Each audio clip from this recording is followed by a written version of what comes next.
ಹಾಳಾದನು ಮದುವೆ ದಿನನೋ ಅದೆಲ್ಲೆಲ್ಲಿ ಕುಡ್ಕೊಂಡು ಬಿದ್ದವನೇನೋ. ಬಾರಲೇ ಮುಖ ಏನು ನೋಡ್ತೀಯ? ನಮ್ಮ ಪುರುಷಿ ಬಂದ. ಯಾವ ಪುರುಷ ಅಣ್ಣ? ಅದೇ ನಮ್ಮ ಇವನು ಒಳಗೆ ಇರ್ಬೋದು ನೋಡಿ. ಇರ್ತಾನ ನೋಡಿ ಸರ್.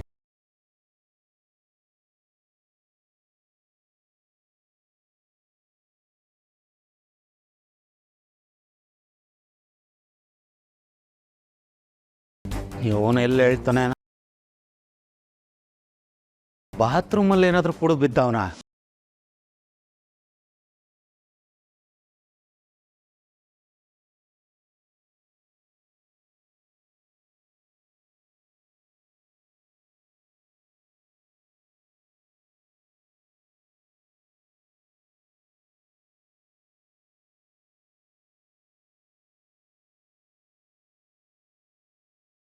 ಶುಭ ಮುಹೂರ್ತ ಮೀರೋಯ್ತು, ರಾವು ಕಾಲ ಬೇರೆ ಶುರು ಆಯಿತು. ನಾನಿನ್ನು ಮದುವೆ ಮಾಡ್ಸೋಕ್ಕಾಗಲ್ಲ ತಾಯಿ, ನಾನಿನ್ನು ಬರ್ತೀನಿ.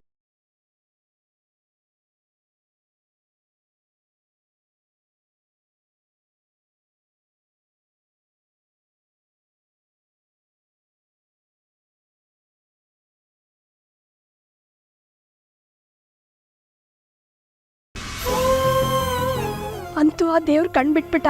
ಇವತ್ತಿನ ಮದ್ವೆನ ಆ ದೇವ್ರೇ ನಿಲ್ಲಿಸ್ತಾ ಅನ್ಸುತ್ತೆ. ಹೌದು ರೇವತಿ, ಒಂದು ಕಷ್ಟ ಕೊನೆ ಕ್ಷಣದಲ್ಲಿ ಅದು ದೂರ ಆಯಿತು ನೋಡು, ಅದೇ ಸಮಾಧಾನ.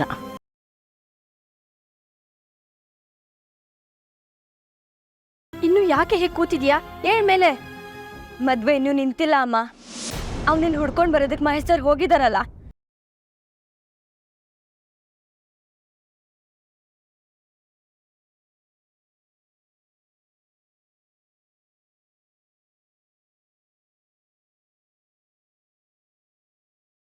ಇದು ನಿನ್ ಬದುಕಿನ ಪ್ರಶ್ನೆ, ಅದಕ್ಕೆ ಕೂತಿದ್ದೀನಿ.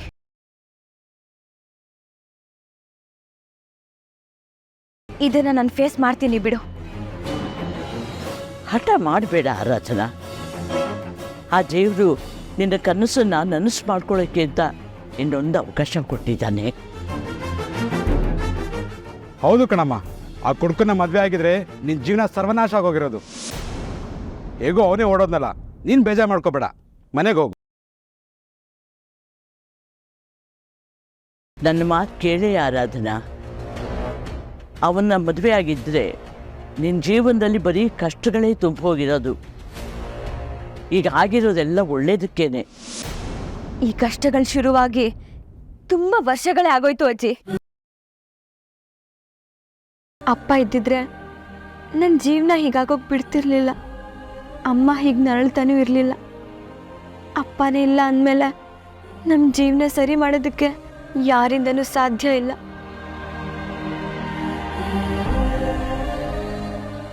ಇಲ್ಲ ಅಮ್ಮ, ಪುರುಷೋತ್ತಮ್ ಬರೋ ತನಕ ನಾನು ಎದ್ದೇಳಲ್ಲ.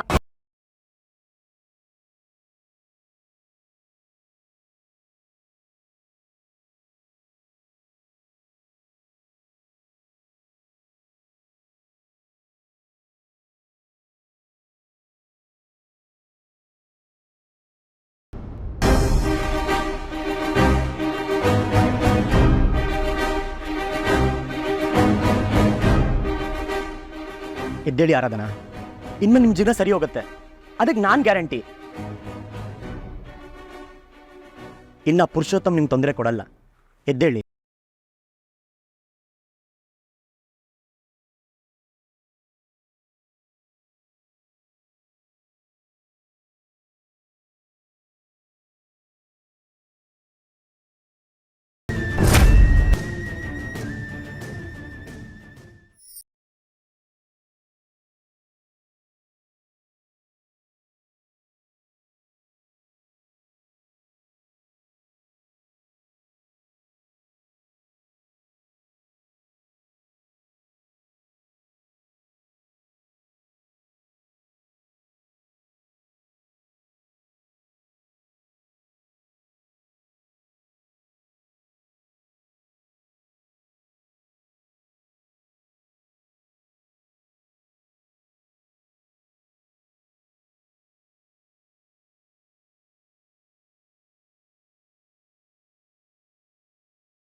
ಏನ್ರಿ ನಿಮ್ದು?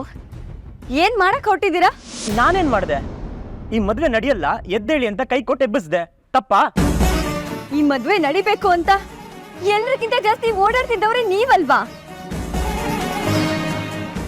ಮದ್ವೆ ಕಾಂಟ್ರಾಕ್ಟರ್ ಈಗೇನು ಉಲ್ಟಾ ಹೊಡಿತಿದ್ದೀರಾ? ಓ, ಇನ್ ಹೇಗೂ ಮದ್ವೆ ನಡೆಯಲ್ಲ, ಒಳ್ಳೆಯವ್ನಾಗ್ಬಿಡೋಣ, ಎಲ್ರ ಮುಂದೆ ಹೀರೋ ಅನ್ಸ್ಕೊಂಬಿಡೋಣ ಅಂತನಾ? ನಿಮ್ ಬಂಡವಾಳ ನಂಗೆ ಗೊತ್ತು ಬಿಡ್ರಿ. ಕೇವಲ 1 ಲಕ್ಷಕ್ಕೋಸ್ಕರ ಯಾರ್ ಜೀವನ ಬೇಕಾದ್ರೂ ಅಡ ಇಟ್ಬಿಡ್ತೀರಾ?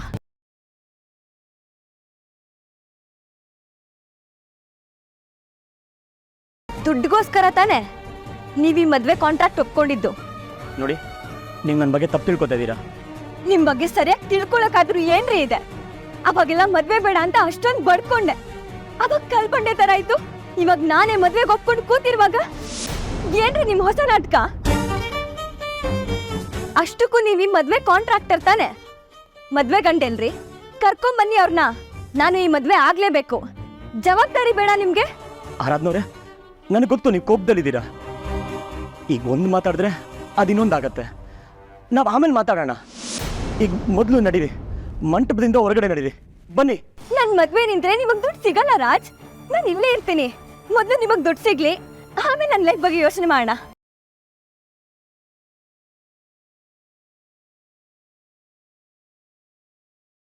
ಆರಾಧ್ನಾ, ಸುಮ್ನಿರೆ. ಮೊದ್ಲು ಇಲ್ಲಿ ಹೊತ್ಕೊಂಡು ಉರಿತಾ ಇದೆ, ಅಂತದ್ರಲ್ಲಿ ಇಂಥ ಮಾತೆಲ್ಲ ಬೇಕಾ? ಅವ್ರವ್ರು ಮಾಡಿದ್ದು ಅವ್ರವ್ರು ತಿಂತಾರೆ. ನೀನ್ ಯಾಕೆ ಮಾತಾಡಿ ಬಾಯಿ ನೋಯಿಸ್ಕೋತೀಯ?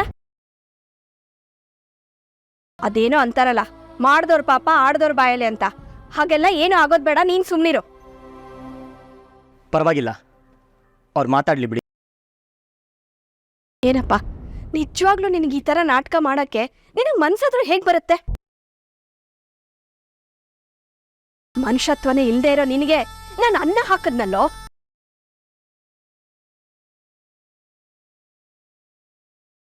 ಈಗ ಪಾಪದ ಒಂಥರ ಪೋಸ್ ಕೊಟ್ರೆ ಮಾಡಿರೋದೆಲ್ಲ ಸರಿ ಹೋಗಲ್ಲ. ನೀನ್ ಮಾಡಿರೋ ತಪ್ಪನ ನಾವ್ ಯಾವತ್ತೂ ಕ್ಷಮಿಸಲ್ಲ. ಅಯ್ಯೋ, ಕ್ಷಮೇನಾ? ಅದು ಇವ್ರನ್ನ? ಅದೆಲ್ಲ ತುಂಬಾ ದೊಡ್ಡ ಮಾತು ಲತಕ್ಕ. ಖುಷಿ ಬೇಗ ಬರ್ಲಿ, ಈ ಮದ್ವೆ ಆದಷ್ಟು ಬೇಗ ನಡೀಲಿ ಅಂತ ಮನ್ಸಲ್ಲಿ ಬೇಡ್ಕೋತಾ ಇರ್ತಾರೆ ಅಲ್ವಾ ರಾಜ್? ಯಾಕಂದ್ರೆ ಕಾಂಟ್ರಾಕ್ಟ್ ದುಡ್ಡು ಮುಖ್ಯ ಅಲ್ವಾ? ಆರಾಧ್ನವ್ರೆ, ನನ್ನ ಮಾತು ಕೇಳಿ. ನೀವು ಅನ್ಕೊಂಡಿರೋ ಥರ ಆ ಥರ ಏನೂ ಇಲ್ಲ. ಮಾತಾಡ್ಬೇಡಿ ನೀವು. ನೀವು ಮಾತಾಡಿರೋದನ್ನೆಲ್ಲ ನೆನ್ಸ್ಕೊಂಡ್ರೆ ಮೈ ಉರಿಯುತ್ತೆ. ಮನ್ಸೇನ್ರಿ ನೀವು?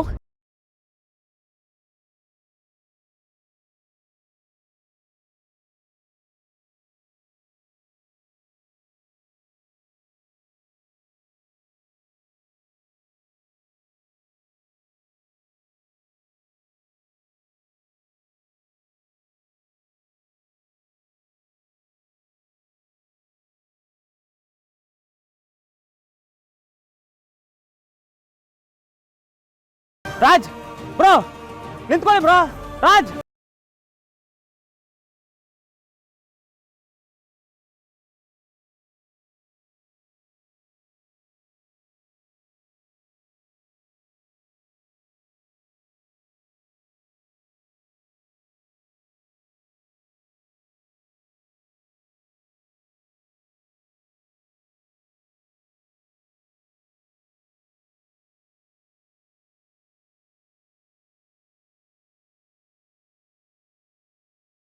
ಮನುಷ್ಯತ್ವ ಇದೇನ್ರಿ ನಿಮಗೆ?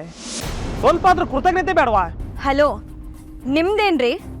ನಾನೇನ್ ಮಾಡ್ದೆ ನಿಮ್ ಫ್ರೆಂಡ್ಗೆ? ಕೃತಜ್ಞತೆ ಇಟ್ಕೊಳ್ಳೋ ಅಂತ ಕೆಲ್ಸ ನಿಮ್ ಫ್ರೆಂಡ್ ಏನ್ ಮಾಡಿಲ್ಲ ಬಿಡಿ. ಅಲ್ರಿ ಆರಾಧನವ್ರೆ, ಇಷ್ಟೆಲ್ಲ ಓದ್ಕೊಂಡಿದ್ದೀರಾ, ತಿಳ್ಕೊಂಡಿದ್ದೀರಾ, ಪ್ರಪಂಚ ನೋಡಿದ್ದೀರಾ, ಇಲ್ಲೇನು ನಡೀತಾ ಇದೆ ಅಂತ ಸ್ವಲ್ಪನೂ ಅರ್ಥ ಆಗ್ತಲ್ವ ನಿಮಗೆ? ಅದೇನು ಮನುಷ್ಯತ್ವ ಇಲ್ಲ ಅಂತ ರಾಜನ್ ಕೇಳಿದ್ರಲ್ಲ, ಆ ಪ್ರಶ್ನೆ ನಿಮಗೆ ಕೇಳ್ಕೊಳ್ಳಿ, ಉತ್ತರ ಸಿಗುತ್ತೆ. ಏನಪ್ಪ ನೀನು ನನ್ ಮಗನ್ ಏನೇನೋ ಅಂತಿದ್ಯಾ? ಯಾಕಂದ್ರೆ ಮನುಷ್ಯತ್ವ ಕಳ್ಕೊಂಡು ರಾಜನ್ ಬಗ್ಗೆ ಬಾಯಿ ಬಂದಂಗೆ ಮಾತಾಡ್ತಾ ಇರೋದು ನಿಮ್ಮ ಮಗಳು. ನೋಡಿ, ಸುಮ್ನಿದ್ರೆ ಸರಿ. ಇವಾಗ ಎಲ್ರಿಗೂ ನನ್ ಜೀವನ ಅಂದ್ರೆ ಆಟ ಆಗ್ಬಿಡಿದೆ ಅಲ್ವಾ? ಆಟ ಆಟ ಆಡೋದೇ ಆಗಿದ್ರೆ ಇಷ್ಟೊತ್ತಿಗೆ ನಿಮ್ ಕತ್ತಲ್ಲಿ ತಾರಿ ಇರೋದು.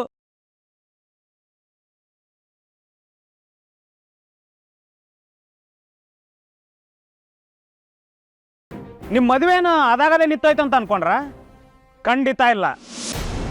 ನಿಮ್ಮ ಜೀವನದಲ್ಲಿ ಯಾರು ಆಟ ಆಡಬಾರ್ದು ಅಂತ ರಾಜೇ ಈ ಮದುವೆ ನಿಲ್ಲಿಸಿರೋದು.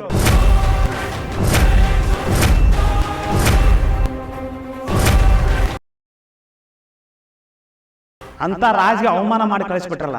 ಛೇ,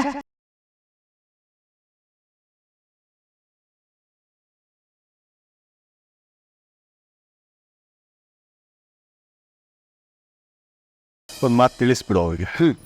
ಮತ್ತೆ ಧರ್ಮ, ಈ ಫೈಲ್ ಒಂಚೂರು ನೋಡ್ಬಿಡು. ನೀನು ನೋಡಿರ್ತೀಯಲ್ಲ, ಮತ್ತು ನಾನೇನು ನೋಡೋದು, ಎಲ್ಲ ಸರಿಯಾಗಿರುತ್ತೆ ಬಿಡು. ಹಾಗಲ್ಲ, ಸಮುದ್ರಕ್ಕೆ ಕಲ್ಲೆಸೆದ್ರು ಲೆಕ್ಕ ಹಾಕಿ ಎಸಿಬೇಕು ಅಂತಾರೆ ಹಿರಿಯರು.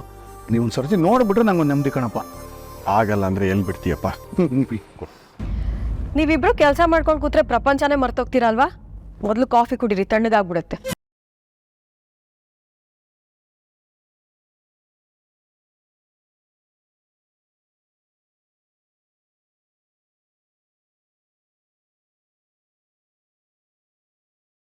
ಸಾವಿತ್ರಿ, ಅಮಲ ಹೇಗಿದ್ದಾಳೆ? ಅಮಲ ಬೆಳಗ್ಗೆಯಿಂದ ಚೆನ್ನಾಗೇ ಇದ್ದಾಳೆ. ಆದರೆ ಆದರೆ ಏನಾಯಿತು? ಏನೂ ಆಗಿಲ್ಲ ರೀ. ಆದರೆ ಎಷ್ಟೊತ್ತಲ್ಲಿ ಏನಾಗುತ್ತೋ ಅಂತ ಮನಸ್ಸು ಭಯದಲ್ಲೇ ಇರುತ್ತೆ. ರಾಜ್ ಕೂಡ ಮನೇಲಿಲ್ಲ. ಅವನು ಎಲ್ಲಿದ್ದಾನೋ ಹೇಗಿದ್ದಾನೋ ಅದು ನನಗೆ ಗೊತ್ತಿಲ್ಲ. ಇಲ್ಲಿ ನೋಡಿದ್ರೆ ಅಮಲ ಸ್ಥಿತಿ ಕೂಡ ಹೀಗಿದೆ. ಮಕ್ಕಳು ಕಷ್ಟಪಡೋದು ನೋಡೋದಕ್ಕಿಂತ ದೊಡ್ಡ ನೋವು ತಾಯಾದೊಳಗೆ ಇನ್ನೇನಿದೆ ಹೇಳಿ?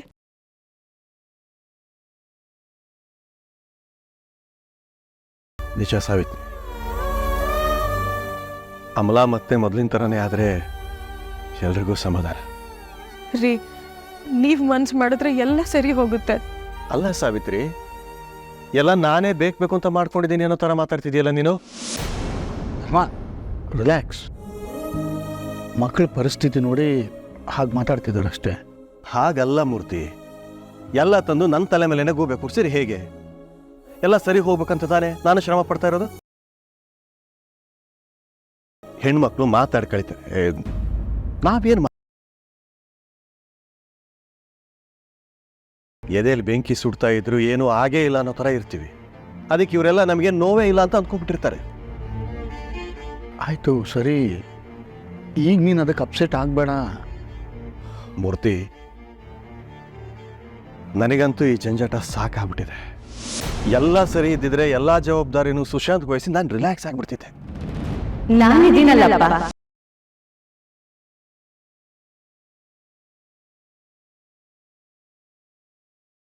ಎಲ್ಲ ನನಗೆ ವಹಿಸಿ ನೀವು ನೆಮ್ಮದಿಯಾಗಿರಿ.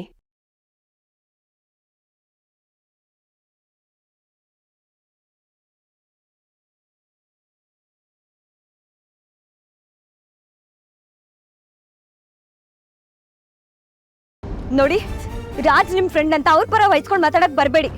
ಅವ್ರೆಂಥವ್ರು ಅಂತ ನನಗೆ ತುಂಬಾ ಚೆನ್ನಾಗೇ ಗೊತ್ತಿದೆ. ಏನ್ರಿ ಗೊತ್ತಿರೋದು ನಿಮಗೆ?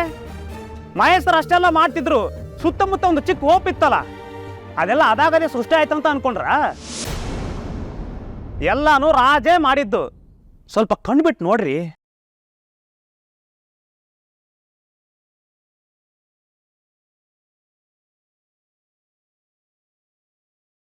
ಅಂದ್ರೆ ಪುರುಷ ನಿಮಗೆ ಅಷ್ಟೊಂದು ಕಾಟ ಕೊಡ್ತಿದ್ರು, ಅವರಿಂದ ನಿಮ್ಮನ್ನ ದೂರ ಇಟ್ಟಿದ್ದು ನಮ್ಮ ರಾಜೇ.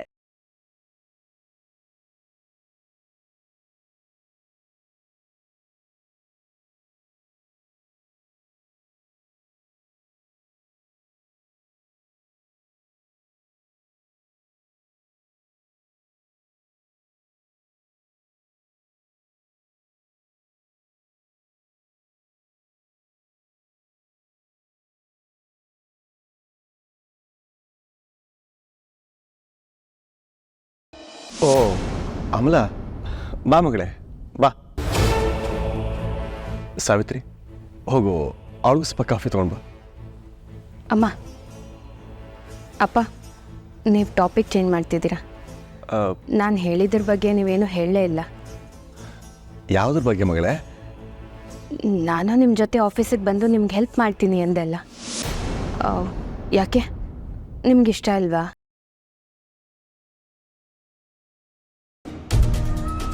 ನಾನು ಮನೇಲೇ ಇದ್ದು ಎಷ್ಟು ದಿನ ಆಯ್ತಪ್ಪ. ಮನೇಲಿ ಕೂತು ಕೂತು ಏನು ಮಾಡಲಿ? ಹಾಗೇನೂ ಇಲ್ಲ ಅಮ್ಲ, ಸುಮ್ಮನೆ ನೀನು ಯಾಕೆ ತೊಂದರೆ ತಗೊಳ್ತೀಯ? ಸಂದೀಪ್ ಜೊತೆ ಟೈಮ್ ಸ್ಪೆಂಡ್ ಮಾಡು, ಫ್ರೆಂಡ್ನ ಮೀಟ್ ಮಾಡು, ರೆಸ್ಟ್ ಮಾಡು ನೀನು.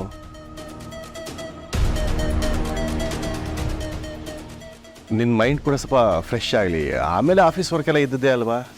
ನನಗೆ ಜೀವನ ಪೂರ್ತಿ ರೆಸ್ಟ್ ಮಾಡಿ ಮಾಡಿ ಸಾಕಾಗೋಗಿದೆ ಅಪ್ಪ. ಪ್ಲೀಸ್ ನಾನು ಆಫೀಸಿಗೆ ಬರ್ತೀನಿ.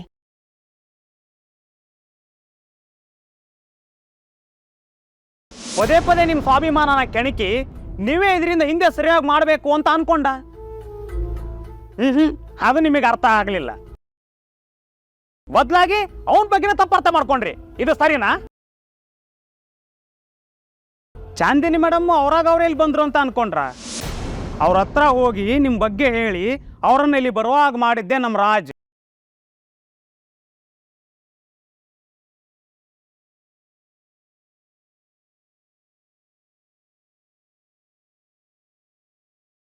ಮದುವೆನ ಇಲ್ಲಿವರೆಗೂ ತರದೇ ಇದ್ದಿದ್ರೆ ಮಹೇಶ್ ಸರ್ ನಿಮಗೆ ಟಾರ್ಚರ್ ಕೊಡ್ತಾನೆ ಇರ್ತಿದ್ರು. ಅದಕ್ಕೆ ನಿಮ್ಮನ್ನ ಹಸೆ ಮನೆವರೆಗೂ ಕರ್ಕೊಂಡು ಬಂದು ಮದುವೆ ನಿಲ್ಲಿಸ್ತಾ. ಯಾಕೆ ಗೊತ್ತಾ ಅವ್ನು ಈಗ ಮಾಡಿದ್ದು? ನಿಮ್ಮ ಬಗ್ಗೆ ಯಾರು ತಪ್ಪಾಗಿ ತಿಳ್ಕೋಬಾರ್ದು ಅಂತ, ನಿಮ್ಮ ಬಗ್ಗೆ ಯಾರು ತಪ್ಪಾಗಿ ಮಾತಾಡಬಾರ್ದು ಅಂತ. ಅದಕ್ಕೆ ಉಪಕಾರ ಮಾಡಿದವನಿಗೆ ನೀವು ಹೀಗಂತಿದ್ದೀರಾ.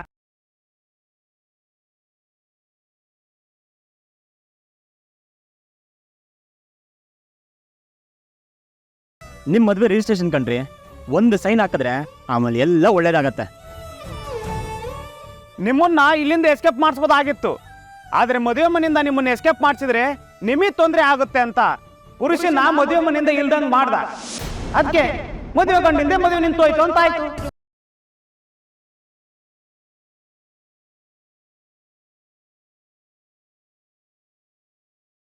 ಏನಂದ್ರಿ ನೀವು? ಬೇರೆಯವ್ರ ಜೀವನದ ಬಗ್ಗೆ ಅವನಿಗೆ ಬೆಲೆ ಗೊತ್ತಿಲ್ಲ ಅಂತಾನ? ಅಷ್ಟಕ್ಕೂ ಅವನಿಗೆ ನೀವು ಯಾರ್ರಿ? ಅವನಿಗೆ ಏನೂ ಅಲ್ದಿರೋ ನಿಮ್ಮ ಜೀವನ ಹಾಳಾಗಬಾರ್ದು ಅಂತ ಇಷ್ಟು ರಿಸ್ಕ್ ತಗೊಂಡು ನಿಮ್ಮ ಮದುವೆ ನಿಲ್ಲಿಸಿದ್ದಾನೆ. ಯಾವುದೇ ಪ್ಲಾನ್ ವರ್ಕೌಟ್ ಆಗದೆ ಇದ್ದಾಗ ಮದುವೆ ಗಂಡನ್ನೇ ಇಲ್ಲಿಂದ ಎಸ್ಕೇಪ್ ಮಾಡಿದ್ದಾನೆ.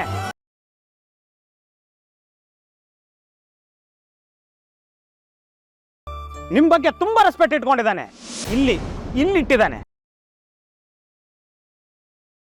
ಆದ್ರೆ ನೀವು ಅರ್ಥ ಮಾಡ್ಕೊಳ್ದೆ ಅವನ ಮನಸ್ಸಿಗೆ ಬೇಜಾರು ಮಾಡಿಬಿಟ್ರಲ್ರಿ. ಒಳ್ಳೆಯವ್ರಿಗೆ ಕಾಲ ಇಲ್ಲ ಬಿಡಿ. ಹೋಗಿ ಹೋಗಿ ನಾನು ನಿಮಗೆ ಹೇಳ್ತಾ ಇದ್ದೀನಲ್ಲ, ನನಗೆ ಬುದ್ಧಿ ಇಲ್ಲ. ಆದರೆ ಒಂದು ಮಾತು ನೆನ್ಪಿಟ್ಕೊಳ್ಳಿ, ಇವತ್ತು ನಿಮ್ಮ ಮದುವೆ ನಿಂತಿದೆ, ಆದರೂ ನಿಮ್ಮಲ್ಲಿ ಯಾವುದೇ ಆಪಾದನೆಯೂ ಬಂದಿಲ್ಲ. ನೀವು ಸೇಫ್.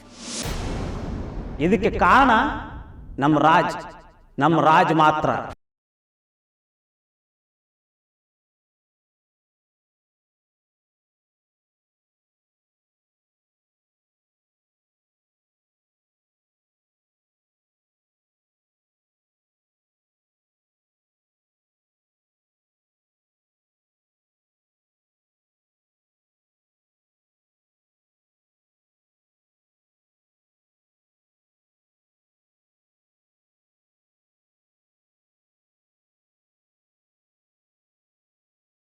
ಇದೇನಿದು?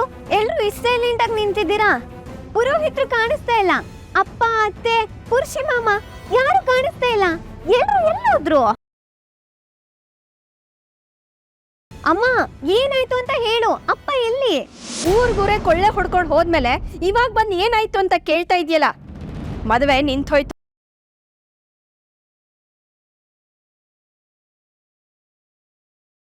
ಆರಾಧನ ಮದುವೆ ನಿಂತೋಯ್ತು.